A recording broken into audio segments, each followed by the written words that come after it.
இங்கே தான் இருக்குது அந்த கொடியோட அடி. இது கொஞ்சம் ஆழம்லாம் எப்படி பார்த்தாலும் ஒரு 3 அடி 4 அடி கீழே தான் இருக்கும் கிழங்கு. நம்ம நோண்டிகிட்டே இருக்கணும். இங்கே பாருங்கள் ஃபுல்லாக முள்ளாக இருக்குது பாருங்கள். பார்ப்போம் எவ்வளோ பெருசு கிழங்கு இருக்குன்னு பார்க்கலாம்.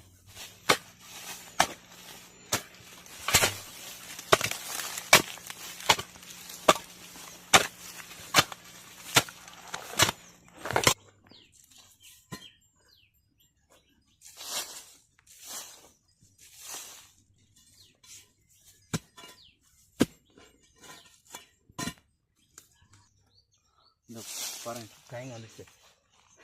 ஃபுல்லாக வேறாக இருக்குல்ல, ரொம்ப டைம் எடுத்துக்குது.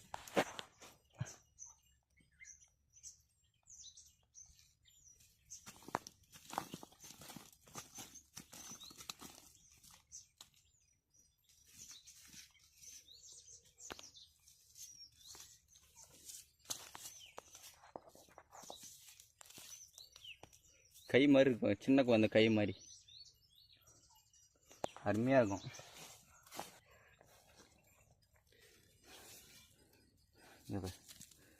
மேக்ஸிமம் இந்த கிழங்கு எவ்வளோ பெருசுக்கு கொண்டதாகும்? எப்படி பார்த்தாலும் ஒரு அடியே 1 கிலோ வரும். ஒரு அடிக்கு 1 அடி 1 கிலோ சைஸில் இவ்வளோ பெருசாக இருந்தது. நல்லா. இது இப்போ